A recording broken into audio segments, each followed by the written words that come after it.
Hello everyone. Welcome to this series of Chanakya नीति। आज हम भारतीय इतिहास के सबसे महान राजनीतिक दार्शनिकों और रणनीतिकारों में से एक चाणक्य के कालातीत ज्ञान पर चर्चा करेंगे। कौटिल्य या विष्णुगुप्त के रूप में भी जाने जाने वाले चाणक्य अपने काम अर्थशास्त्र के लिए प्रसिद्ध हैं, जो अर्थशास्त्र, राजनीति और नैतिकता पर एक ग्रंथ है। लेकिन उनकी शिक्षाएं केवल उनकी पुस्तक तक ही सीमित नहीं है। उनकी सादगी, व्यावहारिकता और प्रभावशीलता के लिए उन्हें व्यापक रूप से पहचाना और अपनाया गया है। वो जनक का पुत्र होने के नाते चाणक्य था। उसकी अति कुटिल चालें शत्रु की पकड़ में नहीं आती थी, इसीलिए उसे लोगों ने कौटिल्य नाम दिया था। वो दिखने में जितना कठोर था, उतना ही सहृदय भी था। राजनीति की बिसात पर टेढ़ी मेढ़ी चालों का खिलाड़ी होने पर भी वो सच्चा महात्मा था। उसके लिए सुख, वैभव, पद आदि महत्वपूर्ण नहीं थे। महत्वपूर्ण था देश का अखंड गौरव। अखंड भारत के उस स्वप्न को साकार करने के लिए वो न कहीं रुका, न कहीं झुका। मैं लोगों की भलाई की इच्छा से राजनीति के उन गूढ़ रहस्यों का वर्णन कर रहा हूँ, जिन्हें जान लेने मात्र से मनुष्य सर्वज्ञ हो जाता है, अर्थात और कुछ जानना उसके लिए शेष नहीं रह जाता। चाणक्य नीति, पहला अध्याय।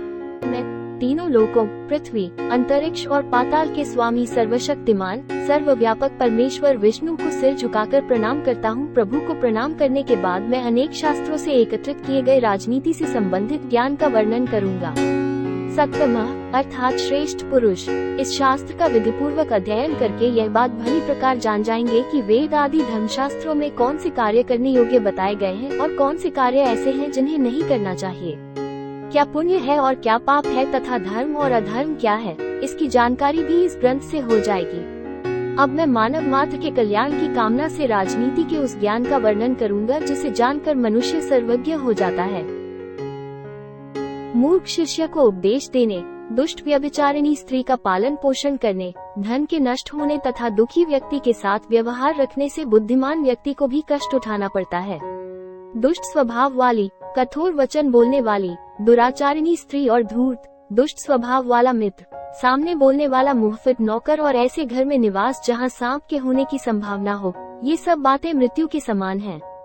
किसी कष्ट अथवा आपत्तिकाल से बचाव के लिए धन की रक्षा करनी चाहिए और धन खर्च करके भी स्त्रियों की रक्षा करनी चाहिए, परंतु स्त्रियों और धन से भी अधिक आवश्यक ये है कि व्यक्ति अपनी रक्षा करे। आपत्तिकाल के लिए धन की रक्षा करनी चाहिए, लेकिन सज्जन पुरुषों के पास विपत्ति का क्या काम। और फिर लक्ष्मी तो चंचला है, वो संचित करने पर भी नष्ट हो जाती है।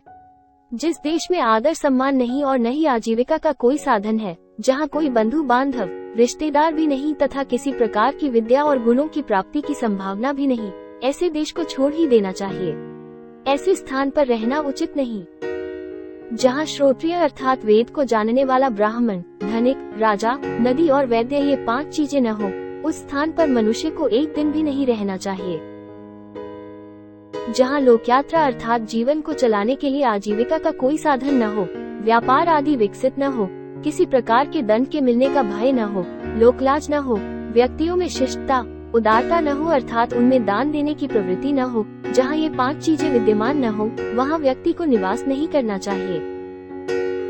काम लेने पर नौकर चाकरों की, दुख आने पर बंधु बांधवों की, कष्ट आने पर मित्र की तथा धन नाश होने पर अपनी पत्नी की वास्तविकता का ज्ञान होता है।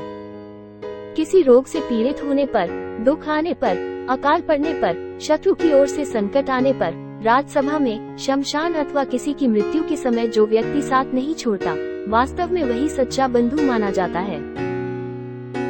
जो मनुष्य निश्चित को छोड़कर अनिश्चित के पीछे भागता है, उसका कार्य या पदार्थ नष्ट हो जाता है। बुद्धिमान व्यक्ति को चाहिए कि वो श्रेष्ठ कुल में उत्पन्न हुई कुरूप अर्थात सौंदर्यहीन कन्या से भी विवाह कर ले, परंतु नीच कुल में उत्पन्न हुई सुंदर कन्या से विवाह न करे। वैसे विवाह अपने समान कुल में ही करना चाहिए। नखी नाम अर्थात बड़े बड़े नाखूनों वाले शेर और चीते आदि प्राणियों, विशाल नदियों, श्रृंगी नाम अर्थात बड़े बड़े सींग वाले सांड आदि पशुओं, शस्त्र धारण करने वालों, स्त्रियों तथा राजा से संबंधित कुल वाले व्यक्तियों का विश्वास कभी नहीं करना चाहिए। विष में भी यदि अमृत हो तो उसे ग्रहण कर लेना चाहिए।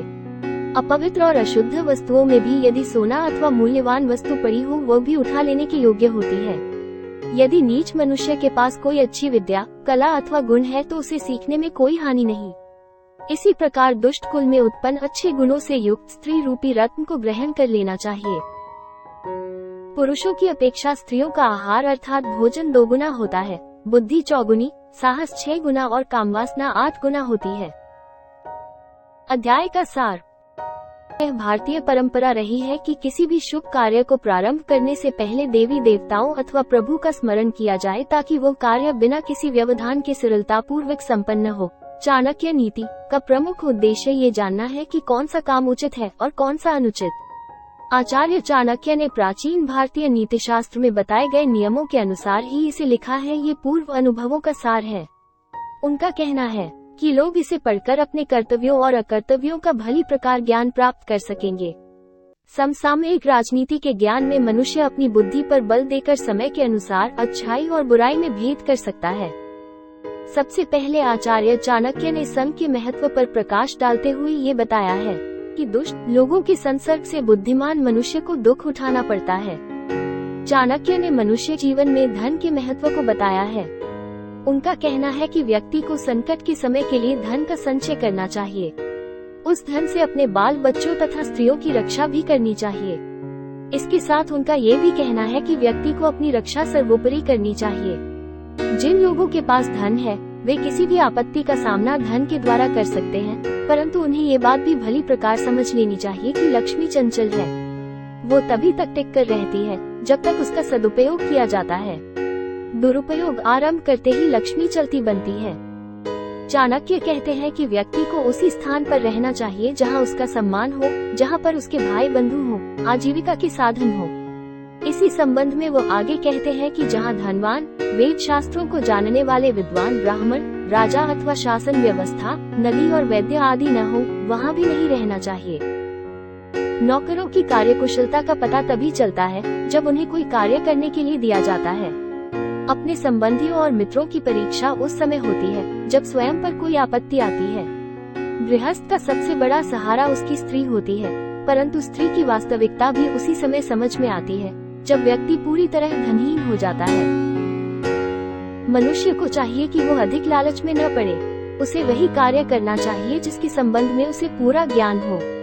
जिस कार्य के संबंध में उसे ज्ञान न हो, उसे करने से हानि हो सकती है। जिस कार्य का अनुभव न हो, उससे संबंधित निर्णय लेना कठिन होता है। निर्णय यदि ले लिया जाए तो संशय की स्थिति मन को डगमगाती रहती है। ऐसा निर्णय कभी भी सही नहीं होता। संशयात्मा विनश्यति। मन यदि संशय में हो तो वह रास्ते से भटकाता ही नहीं, गहरे और अंधेरे गड्ढे में फेंकता है। यदि आप ऐसे व्यवसायियों का जीवन देखें जिन्होंने अपने क्षेत्र में ऊंचाइयों को छुआ है, तो आप पाएंगे कि उन्होंने अपने काम को समझने के लिए किसी दूसरे अनुभवी व्यक्ति के नीचे काम किया है। किताबी और व्यवहारिक जानकारी में जमीन आसमान का अंतर होता है।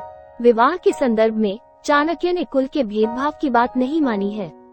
उनका कहना है कि नीच कुल में उत्पन्न कन्या भी यदि अच्छे गुणों से युक्त है तो उससे विवाह करने में कोई हानि नहीं। जिन पर विश्वास नहीं करना चाहिए उनके बारे में आचार्य का कथन है कि सिंह और बाघ आदि तेज पंजों वाले जानवरों से दूर रहना चाहिए। ऐसी नदियों के आसपास भी नहीं रहना चाहिए जिनके किनारे कच्चे हों और जो बरसात आदि के दिनों में लंबे चौड़े मैदान में फैल जाती हों। इसी प्रकार लंबे सींगों वाले सांड आदि पशुओं से अपना बचाव रखना चाहिए। जिसके पास कोई हथियार है उसका भी कभी विश्वास नहीं करना चाहिए। देखने के लिए धन्यवाद। मुझे उम्मीद है कि आपको यह वीडियो जानकारी पूर्ण लगा होगा। अधिक जानकारी के लिए जुड़े रहें।